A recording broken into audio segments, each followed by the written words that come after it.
Hello, good news and welcome back. Good news and bad news. Prostate overtakes breast as most common cancer. So, the good news is that the idea is that now it's just diagnosed more because more men are getting checked. The bad news is basically in the headline to say that, yes, prostate cancer is now more prevalent than breast cancer. We would think and realise that given the amount of publicity breast cancer has received, that has pretty much attained its precipice of coverage, whereas prostate cancer still has a little bit of a way to go. So as we know that there are female-only organisations for cancer, many other female privileges, if you will, now we're hoping that we're going to see at least some more equity and equality under the law in terms of cancers that just affect men, seeing as now it's overtaken breast cancer. Will that happen?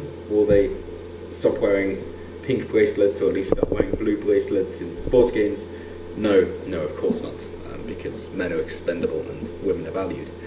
But nonetheless, credit where it's due to the people who have spoken out, including here, we have, of course, Stephen Fry and Bill Turnbull, the Australian, that they say from the article, prostate cancer is now the most commonly diagnosed cancer in England, overtaking breast cancer for the first time, latest figures show. In 2018, there were nearly 50,000 registered cases, around 8,000 more than in 2017. Public Health England says that it's because more men are getting tested. Yes, and so it isn't that it's actually been increasing, it's just that now we know more about it. So, whoever's been pushing for men to actually check and take care of themselves, then well done. Maybe it's starting to change the tide that men can now also be valued instead of just being expendable. So well done and thank you. And that it is thanks to celebrities like Stephen Fry and Bill Turnbull raising awareness by speaking out about their own experiences. And Rod Stewart, I believe. So in 2018 there were 316,680 cancers of any kind diagnosed, the equivalent of 868 cases a day, which is again kind of good news. Obviously the bad news is that there's so much cancer, but good news is that now there are so many cures for disease and things you can die from, that the amount of things you can die from are greatly reduced, and therefore heart disease and cancer are so much more common because people aren't dying of other things like polio or the plague, for example. Prostate was the most common type, 49,000 cases, followed by breast cancer at 47,500 cases. Lung and bowel cancers were the next most commonly diagnosed. Even though, of course, women do live longer than men on average. Former BBC Breakfast presenter Bill Turnbull, and that's relevant given that cancer is the degradation of your cells whereby they don't reproduce properly, and therefore it's more likely to affect people in older age, even though now men are showing up more with cancer than women, most likely due to unhealthier lifestyle choices, most likely given that they're just not valued enough and stressed out a lot in order to provide for their other half and their families, which causes them to obviously take on the physical effects of stress, which has a negative effect on your body entirely, especially if you can't have a proper cathartic physical outlet for it. You have that fight or flight response, and if you can't fight or flight and you just have that freeze instead, and you have that high blood pressure but you're still stuck behind the wheel of a car or in an office job, then that's going to wreak havoc with your body as you can't use that adrenaline. And on top of that, then self-medication of drugs and alcohol, particularly nicotine and smoking, then of course that's going to degrade your health even more so. Which again brings us back to the idea that washing machines and labour-saving devices were invented to help women have a slightly easier job before life-saving devices to prevent black lung and mining diseases for men. So former BBC Breakfast presenter Bill Turnbull went public with his prostate cancer diagnosis in March 2018, encouraging others to get tested, saying maybe if I'd got it earlier and stopped it at the prostate, I'd be in a much better state. He said cancer could spread to his bones, including the pelvis and the ribs. I'm sorry to hear that. TV comedian and presenter Stephen Fry revealed in February 2018 that he was recovering after having prostate cancer surgery, saying he was thankfully caught at the nick of time. And according to the NHS, head of the NHS, the coverage of Fry and Turnbull's treatment led to an increase in men getting checked, which is all the importance of rhetoric versus logic, I suppose. He said more people coming forward for checks and care meant the disease increasingly is detected at an early stage when treatment is most successful and survival chances are highest. So of course, any one of yourselves getting into middle-aged or older, or know people who are, then yeah, do be sure to get checked out, as uncomfortable as it might be. It's worth a bit of discomfort for a life-saving treatment. Lucy Ellis Brooks, head of cancer analyst at Public Health England, said, although we are seeing a continued rise in cancer diagnosis, it's encouraging that we are also seeing increases in survival, as well as an overall decrease in emergency diagnosis of cancer.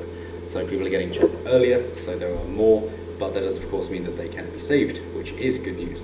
Also, interestingly enough, as it happens,